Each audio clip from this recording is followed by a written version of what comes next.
Some time ago, probably at least 10 years ago, with some of the choices I made professionally, I realized I wasn't much of an accountant anymore, even though I'd gone to school for that and spent a lot of time at that. I'd become more of a project manager of sorts. And turned out it's something that I really enjoyed, and throughout various different avenues of life and things, I found myself involved in a variety of different projects. Personally, professionally, from a family standpoint, even here at church and other things. And it's a skill I've developed. And sometimes it's good to just kind of share things that you think God's blessed you with. And this afternoon, that's what I would like to do. It's something I've thought about for a long, long time about talking about, but really what drove it, and I think I'll talk about this a little bit more later on in our discussion, but it's just the Ark. And my family, Becky and I think you all know that we just celebrated our 30th wedding anniversary, and she wanted to see the Ark replica that's in Kentucky. And so we went to see that, and I was interested and attracted to see that for a variety of different reasons. And if it's you ever get an opportunity to go see it, I would highly encourage that.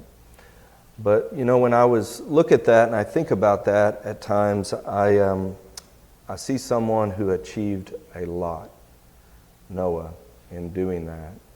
And we see that throughout the Bible. People who achieve a lot in their lives for God. And it's not just so random. Sometimes people like to, and we've all been guilty of this, me included, oh, that person is so lucky, person's so fortunate. And God has blessed us in many different ways, but sometimes we diminish what someone does to advance their skills and to truly try and do things. And I say that with humility. And I hope you'll get that. And I'm probably just going to move on because I'm already a little bit comfortable talking about that. I know a lot of you young folks are out of school. Here we are in summer, and all of a sudden Jeremy's going to hit us with some stuff here and everything. I am. So a little bit of a warning here, but we'll move through it pretty quickly. And I know it's the afternoon and everything, but I want to, before we get into to really what I want to reveal and talk about, we're going to talk about a couple things that psychologists and sociologists and stuff would really love to talk about and probably could speak more about it than me. And it's this productivity paradox.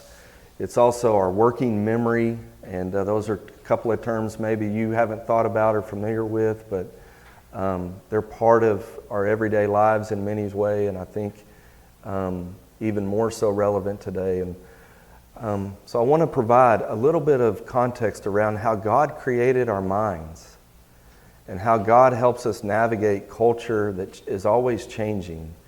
But I'm not going to get us lost in a lot of secular research and all of that and everything. But I do want to talk about those two things a little bit. And then the last thing is I just want to share a framework with you. And it's a framework that, frankly works in a lot of different dimensions. It can work for you personally, whether you're 8 years old or 80 years old. It can work for you as a team. It can work for you in a multi-layered team. It can work for you in a long-standing family. It can work for you in a new group of strangers. It can work for really big, important, complex stuff. It can work for simple stuff.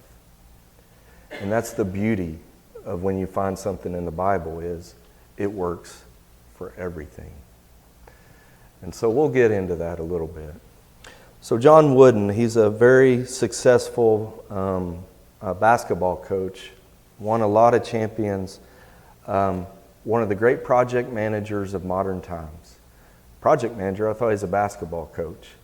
Yeah, forming teams, getting teams to execute, that's a project.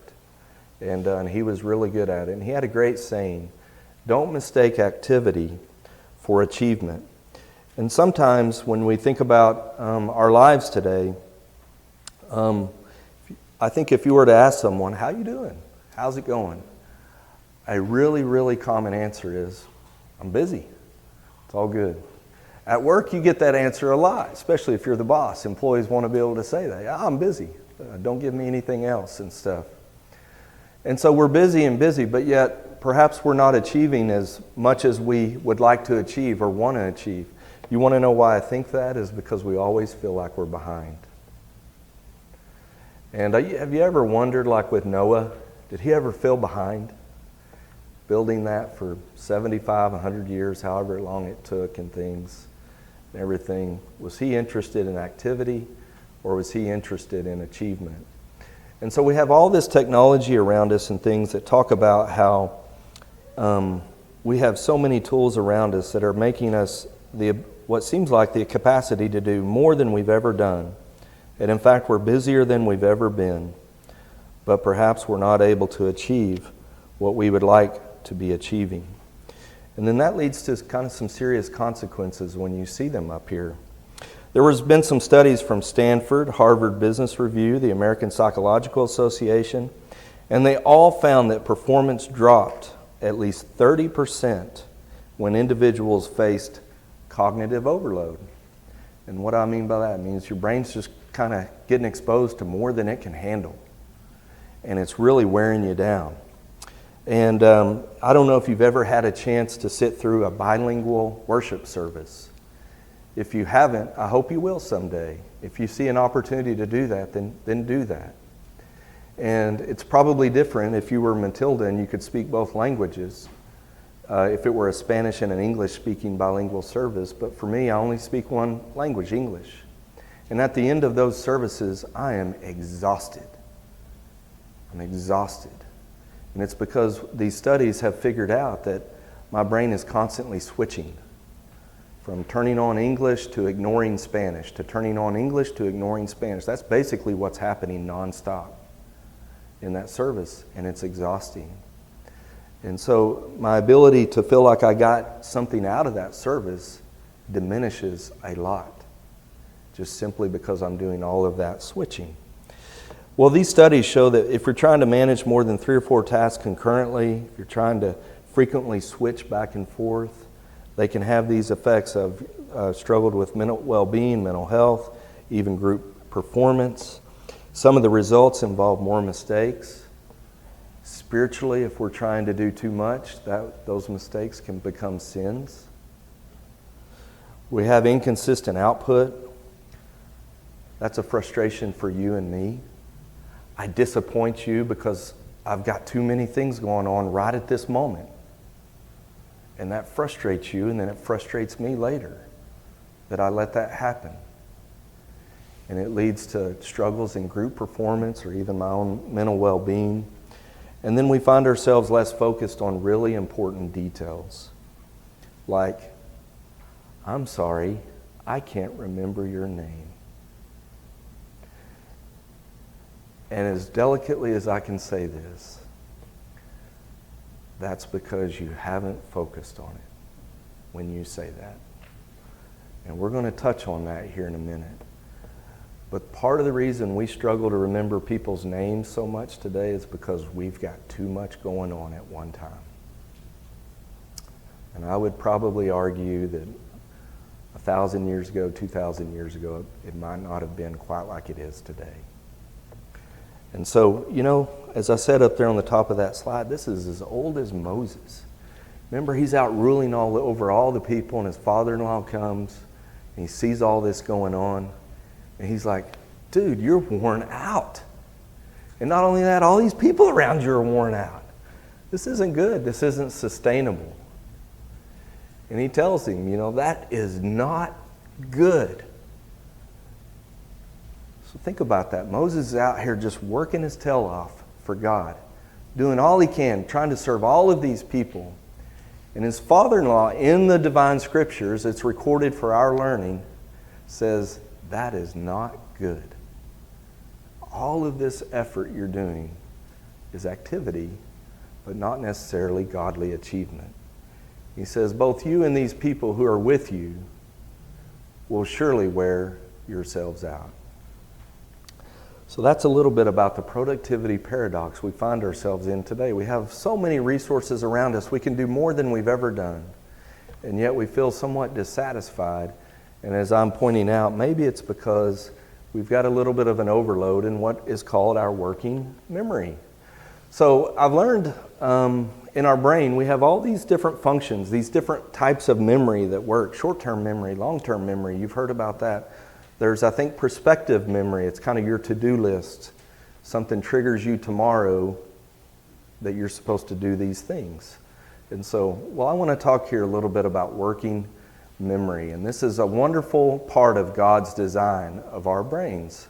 And this is what we use to perform tasks. It's temporary in nature, but it's not short-term memory. It's different. And I'm just going to kind of leave it at that. I've already been talking quite a bit this afternoon about the limited capacity of our brains at times. Well, this is our working memory. Our working memory is designed to have a limit. And I began to ask myself, why? I think God put that in to protect us. Maybe from trying to do too much, too many bad things. If you have a limit of what you can really work on at any one time, well, that limits you from going down some great paths towards heaven, but it maybe limits your ability to very quickly get down many bad paths toward hell. But it also just kind of humbles us in many ways as well and stuff. Well, this is really our ability to work with information. So if you need something that's critical for reading the Bible and understanding the Bible, it's your working memory. If you need something that's really vital for communicating and learning, that's our working memory. And the difference between working memory and maybe just kind of like short-term memory would be like directions and navigation. Let me give you an example here. So if someone came up to me, maybe you come up to me and said, I'd like to grab some dinner here after services, where could I go? And I say, well, so you're going to leave the building, you're going to get in your car and do whatever you need to do. You're going to pull up here, and you'll kind of look both ways, but you're going to turn left on that road, and you're going to drive, and you're going to see Reagan Elementary on the right. That's not where you want to go. They don't have food, and they're not open today. And you're just going to keep on driving. And there's some other apartment complexes and things on the side. When you get to this street called Lindsay, there's a stoplight there. There's multiple lanes and things. You'll stop there unless the light's green, and then you can keep on going and then turn left and then drive. You're going to see like a Chicken Express, 7-Eleven. 7-Eleven sometimes has food, and then there's a Taco Bell and a KFC. If you were to keep on going, there's a Brahms, and then you get to OU, there's places there too, but you've probably gone too far. So what you're using there is your short-term memory. You're trying to remember that. Now you get in the car, you're like, okay, he said, pull up here, look left and right, turn. Now you're starting to use your working memory. And then you get lost. Why do you get lost? Because I didn't say, just leave the parking lot, turn left, drive to Lindsay, turn left, and look for Taco Bell. Now, when you start to approach Taco Bell and you see Chicken Express and KFC, and man, I actually like KFC. I think I'll go there. All of that's still your working memory. You're processing this stuff that you were told to remember, but now you're using it. It's part of this comprehension, it's part of communicating, it's part of learning. That's your working memory. So why do you not get lost the second time? Because I only gave you like 2 or 3 things to remember. The first time I gave you like 80, and really only 3 or 4 mattered. And I cluttered your ability to use your working memory. And so that's really important. Because God designed our working memory capacity, amazingly studies have found today that we can on average handle about 4 tasks at once. And maybe plus or minus 1. And I think when you look at the real application of this, which I've used this in a number of different ways, both personally for me and professionally in other ways, that things that are more simple, you can do a few more, 3 or 5. And you may be someone special who could do 7. Good for you. And something that's a bit more complex, it's smaller in number, 1, 2, or 3, something like that. Something that might be simple for you may be complex for me. And I'll give you an illustration. So leading songs up here. You know what you have to do to lead a song? You have to kind of like get the noise right, the pitch. You have to be able to read the words. Sorry, I need to count these. You got to kind of get the tone right or the pitch, the words, the pace. And then many men, I'm not one of them, then like guide, right? See, I can do that. But when you add it with the other 3, I can't. And I've tried a lot, and I just can't do it. And it's because I struggle to focus. I start thinking about the words and the tone, and did I sing that right, and oh, I'm behind, and all that and everything, and I start thinking about a number of different things, and I overload my working memory. And I just can't make it all work. And you guys are like, well, you barely get the tone to work either, as well, so that's okay. So for me, those are complex things. For others, maybe not so much. And maybe I should work at it more. We all have our limitations and things. But there's some real world application into that. You know what's amazing about this is, these psychologists that figured this stuff out, it's actually been around a long, long time. A long, long time.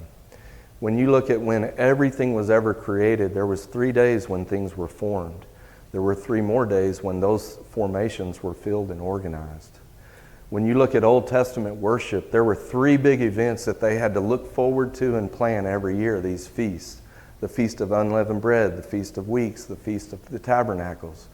When you look at church work, there's a lot of smart people in congregations all around the world, and we got a lot of them right here. Why can't we do 20 or 30 or 50 things? God said you're going to do 3. And you're going to think about those 3 all the time, and you're not going to do 4 or 5 or anything like that. What about worship? Why not do 20 different things? Why not do a lot of other things in worship? There's 5 at most. Lord's Supper, a lot of things we could use to remember about Jesus. Why is it only 3? Elders, these are smart dudes, talented guys. You can do a lot. There's a lot of qualifications for them. But yet there's really 3 things they need to be thinking about every day or every week or at least every month, right? So how are they making decisions? How are they allocating work? And how are they counseling people? And let's not forget the plan of salvation. It's not like 55 steps you've got to learn and understand and try and process all at once. It's 5 or 4, however you want to look at that.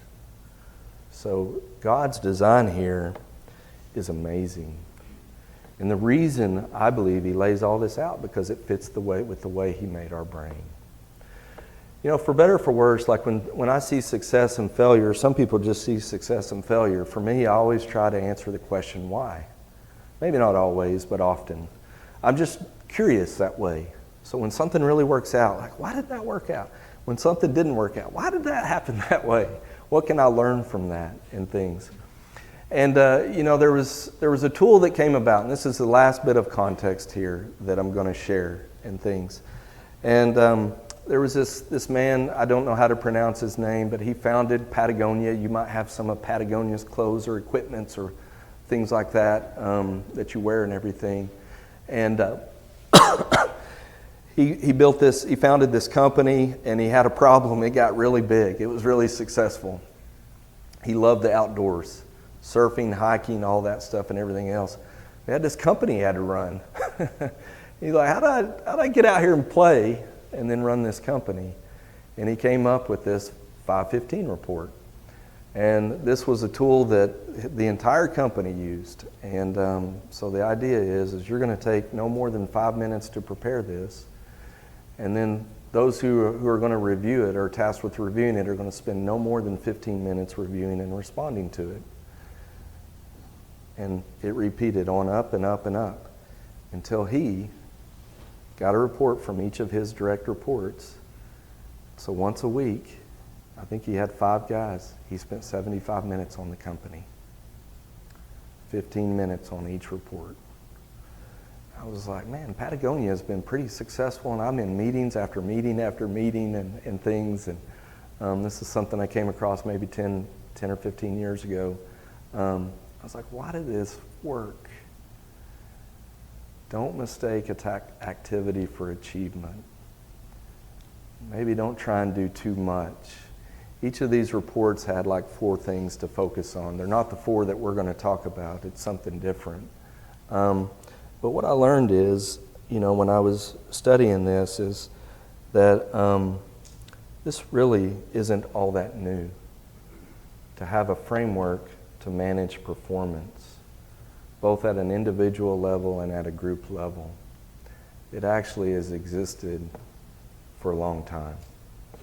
And it's right there for us to read about and to learn. You know, when you look at the Bible, there's a lot of project managers. If you were to Google project managers in the Bible, you'd come up with these two names. But before I talk about Nehemiah and Solomon, whom I study a lot personally,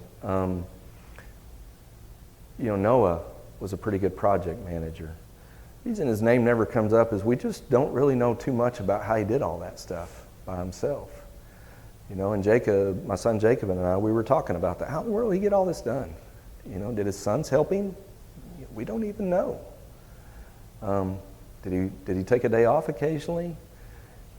I know one thing, he probably didn't go look at an Ark replica and didn't go to softball games and all things that I've done this week. Many years ago, many centuries ago, people were very, very productive. They built things like Machu Picchu and lots of things. They didn't maybe have the distractions that we have, which also come with the blessings that we have today. Jesus perhaps was a phenomenal project manager.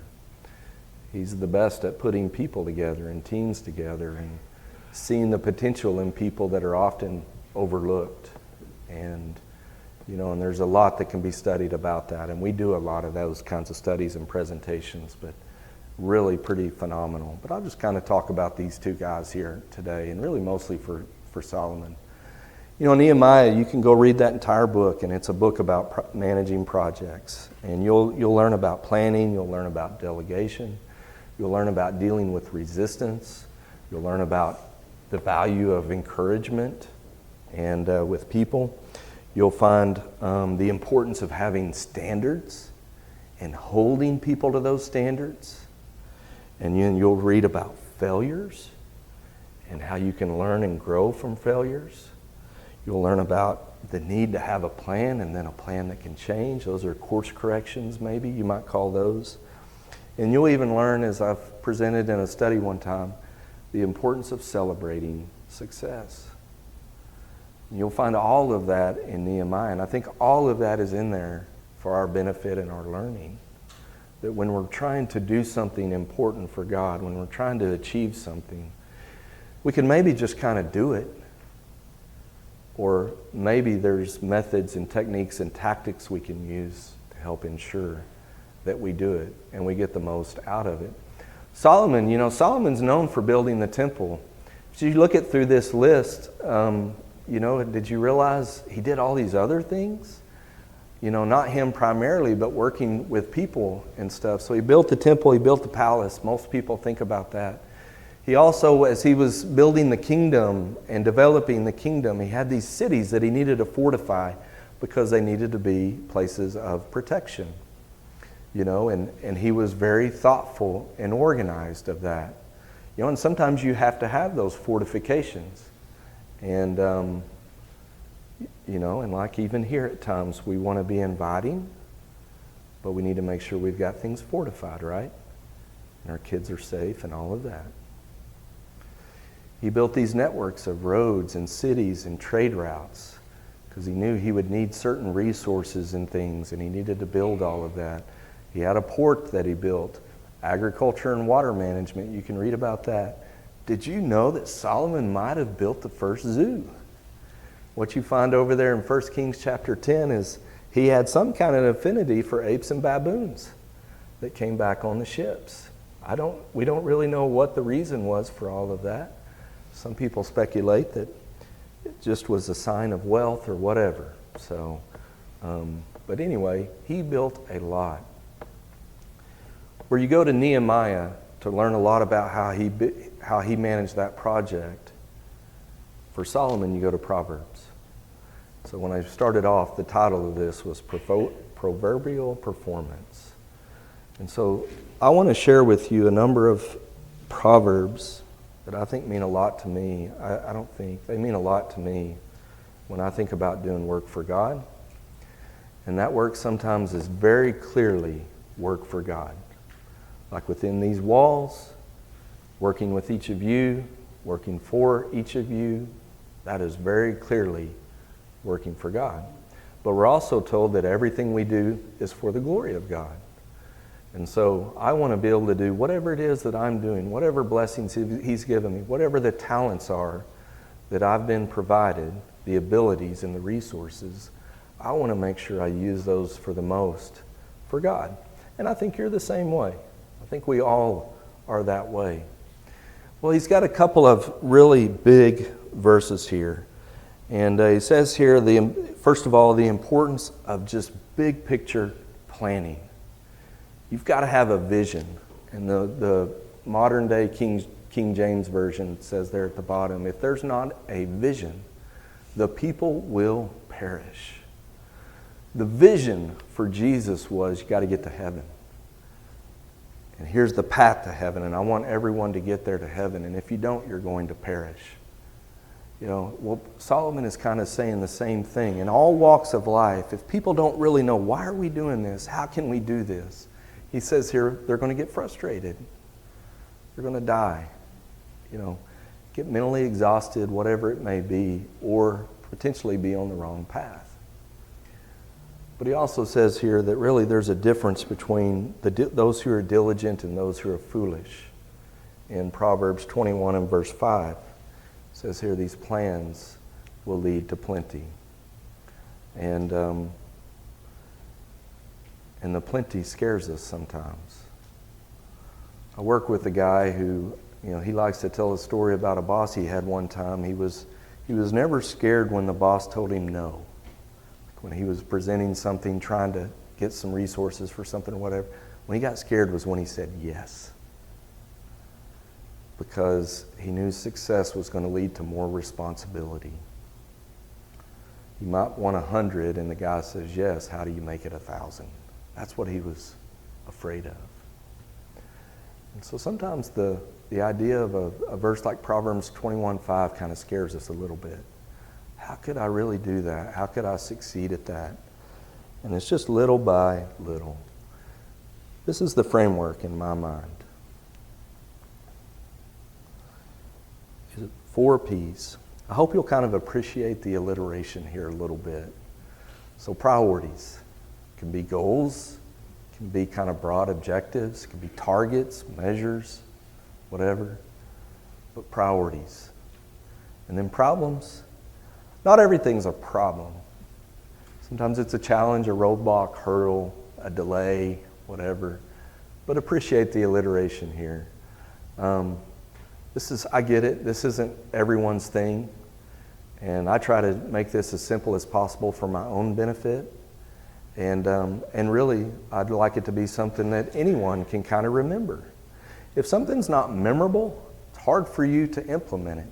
I remember a long time ago, Kevin told me, Kevin worked a lot in customer service, always has, is really good with relationships and stuff. It's like when people are like engaged in conflict with you, you got to give them the heat. You got to give them the heat, and he'll tell you all about that. That's hear, empathize, acknowledge, and then take action. And he'll explain that in greater detail. He shared that with me 25 years ago probably, and I still remember it. Because it's simple. It's easy to apply, and it works. It works. And he and I have had a lot of fun talking about that throughout the years. So it begins with priorities. Proverbs 24 and verse 7 says, prepare your outside work, make it fit for yourself in the field, and afterward, build your house. What he's talking about here is sequencing is really important. You want to start with the most important things, and then you'll finish with the least important things. When he talks about you've got some things outside and you got some things inside, you know what he's talking about here? He's kind of referencing back to our working memory. You might think you've got 10 priorities, but what God says, if you think you've got 10 priorities, you've got 3 or 4 priorities, and then you've got 5 or 6 distractions. And if you think those are important priorities, well, maybe they will in some future day, or maybe there's someone else's priorities. This is part of like delegation and teamwork and all of that and everything. But they're not yours today. Because more than 3 or 4 priorities and you've got a challenge. And some of us have lots of different responsibilities, lots of different walks of life and everything. But I can assure you, like when you're having to focus on one thing, you can maybe get a lot done. And all of a sudden when you're having to do 4 or 5 or 6 things all at once, your ability to perform, your ability to achieve and all that diminishes. Not saying you're not doing some good things. I'm just saying it decreases. And so what are these priorities? They could be things like read the Bible more, read Proverbs, tell your mom you love her, speak to one new person at worship, remember the working memory slide, few in number. And from that standpoint, sometimes when we're busy, Matt and I have talked about this before, that when we say yes to something, we're already out of capacity. And it means we're saying no to something that is already in our life. Sometimes that's sleep. And then that kind of sends us down this mental well-being path, right? Is it going to get better, worse? What's it going to be? Or maybe it's our ability to focus on details, like someone's name, or like some challenge that you have that you shared with me a week ago that I've forgotten because I'm just wasted my time being too busy. So that's kind of balancing yes or no. And some of these priorities could be really broad and some of them could be really narrow. Most of you know I take care of the treasury. The church has asked me to do that here, and I've got 4 priorities when it comes to the treasury. I want to make sure we've got a plan. That's a budget. I want to make sure we make the deposits. Bobby does a great job really leading that work. I want to make sure we pay the commitments that we've made. And then finally, I want to make sure we monitor our performance against those plans. And I will remember those every day of the year. But I don't think about them every day of the year. But at least monthly, I think about them. And oftentimes more than each month. Now, when you get into that, like when you get into making deposits, so that's a priority in and of itself, but there's some priorities in and of that. We want to make sure that it's done accurately. We want to make sure it's done safely and securely, not just leaving cash laying around or whatever. We want it to be discreetly. We don't know what people are giving. We're not telling people what you're giving. And all that. So now you start to have some priorities at different levels. So you can frame these up broadly or narrowly. As I said earlier, you can use it as an individual or as a team or multi-layered teams. The next thing is progress. In all labor there is profit, but idle chatter leads only to poverty. Oh boy, the water cooler's no good. All the chats by the water cooler at work are no good. All the hanging out at recess, talking bad about the teachers, none of that's good and all that and everything. So, in all labor there is profit, but idle chatter leads only to poverty. You know what a goal without a plan is? It's a dream. I've got a goal to lose weight. I don't have a great plan, and especially on Sunday at lunches and stuff. So my goal to lose weight is a dream right now because I don't have a real plan that I'm executing on. And if you have a plan without execution, it's worthless. And that's what Solomon says here in this verse. Is if you're just standing around talking about it, it's poverty. It has zero value. There's nothing there. And so the importance of progress is like setting milestones and evaluating progress. And I think milestones are really, really important because they help build momentum and they help create energy and things, and they help you decide if you're on the right track or not. Like maybe I want to read all of Proverbs since we're studying Proverbs here. I want to read all of Proverbs over the next 3 months. Maybe I want to, where do I want to be 1 week from now? Where do I want to be 4 weeks from now or something like that? You kind of put in, again, 3 or 4 milestones. Why 3 or 4? Because your working memory can process and remember those kinds of things. And then after that 1 week, am I on track? Am I not? Or whatever. And so all of that kind of helps you kind of build momentum and build excitement and energy. And it also gives you opportunity to celebrate. And celebrate maybe going to grab an ice cream at Sonic. It may be just kind of taking someone to a special event or something like that. Could be anything. The next thing is problems. Problems is probably, or let me read the verse. He who covers his sins will not prosper, but whoever confesses and forsakes them will have mercy. I think this is the most difficult P to implement initially when you're trying to work with a framework like this. And at the same time, I think it yields the greatest rewards. I learned a saying one time from someone I worked with. He said, bad news is bad. Late news is really bad. And bad late news is unforgivable. And kind of just that's what the person said, so just kind of go with me. I don't think it's truly unforgivable if you repent. But the point is like, when you got a problem and you don't talk about it and you just let it kind of keep going, that's really, really, really bad. It's actually worse than bad news, and it's worse than late news. And I found that to be true. And if you think about a time where you maybe did something you didn't want mom and dad to know about, or you didn't want a good friend to know about this, that, whatever, and you kind of held on to it too long, it probably did more bad than good. And I think when we find ourselves just admitting failure, seeking help, acknowledging that we might have to change something, there's a lot of good that can come from that. And the more you do that, it's like any skill. It just becomes easier and easier and easier. All right, yeah, we just talked about our progress. That was great. That was all cool. All right, now we're going to talk about the problems. Well, they're not all problems. That's okay. It's the alliteration and everything. And so, you just get right through it. And then you move on and, okay, let's talk about our plans. But I find today that we struggle to talk about our problems as a society. We just struggle with that. We'll try to diminish our problems, make them less than what they are. But as Solomon says here, we need to talk about them a little bit more, and they lead to whatever prosperity we're after. And then finally here, a prudent man foresees evil and hides himself, but the simple pass on and are punished. Really what he's talking about here is the sum of progress and problems is a plan. When you actually think about that, what was the plan I had? What's been my progress? What are my problems? I've got a plan, and it's either the same plan, it's a different plan, or it's the same plan with a little bit of edits along the way. This model works. And maybe I've gone and found the verses in Proverbs that kind of fit with it, but it works. A lot of experts out there talk about this, people who use it and all that, it works. And you may have your doubts. I want to see if you'll come to the same conclusion I've come to. I want to challenge you to try this. Today, maybe right now. I don't want you to come up with some fancy document, PowerPoint or spreadsheet or something. Just log in your mind one priority. And some of you younger people might be like, yeah, you adults, get after it here.